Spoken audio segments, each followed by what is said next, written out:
Hello again, everyone. Welcome to Washington Gun Law TV. I am Washington Gun Law President William Kirk. Thanks for joining us.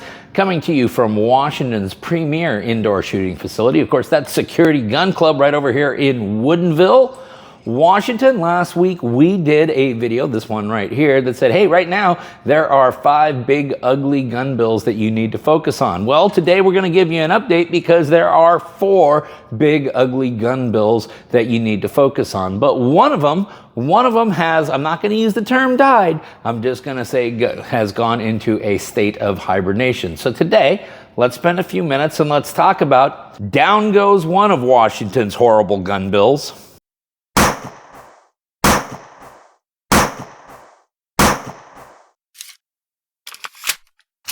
Okay, obviously this is going to be a video for the hometown crowd. Washington, last week we told you there were 5 horrific pieces of gun control legislation kicking around in Olympia. And after we knew we had a very big deadline on Friday in which any of these bills would have to get out of any finance committee that they were in, we are happy to report that one of these bills has died, or let's put it better yet, has gone into a state of hibernation. It could always awaken again next year and rear its ugly head. Of course, that's the good news.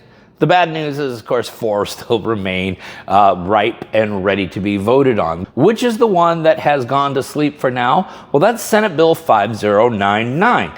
Now, some of you may recall, and some of you may not, and you'll have to take my word for it, that this bill, had it been enacted into law, would have compounded upon what the state legislature had done to the FFL industry last year through House Bill 2118.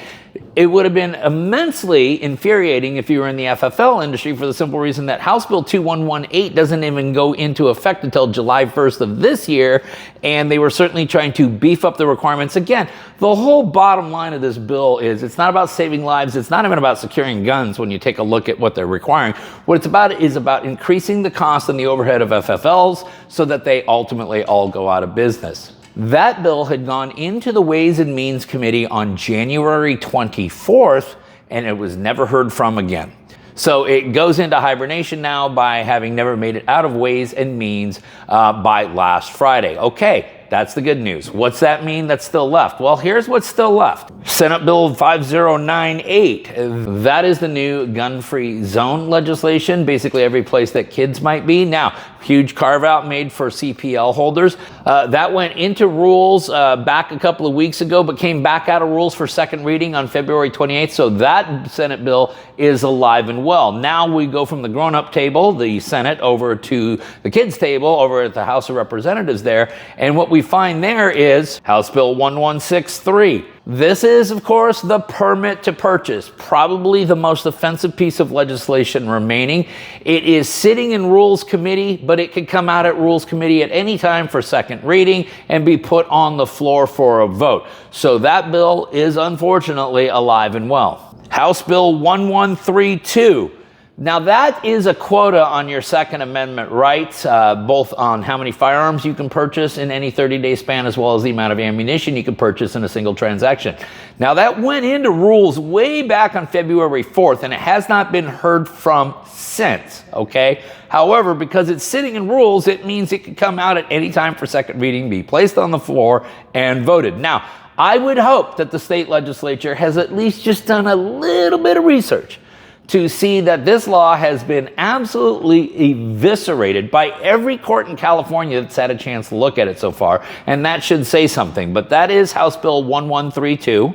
And then there's House Bill 1152, the new safe storage laws, which I find to be rather unfortunate because I actually think that if you're going to have safe storage laws, the ones that Washington State currently has, codified 941-360, are actually pretty good. But we're going to screw them all up. That also has been sitting in rules since February 4th. So no activity, which is a little strange, could be mildly positive news.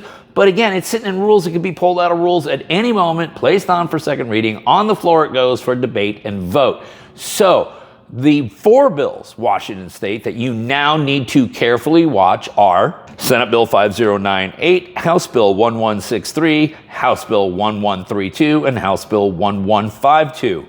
And of course, we're going to link them all up down below so that you guys can geek out on them for yourself. How is the best way to follow and figure out what's going on? Come on, you should know by now. You sign up for the Conservative Ladies of Washington's Legislative Action Center, the best in the business.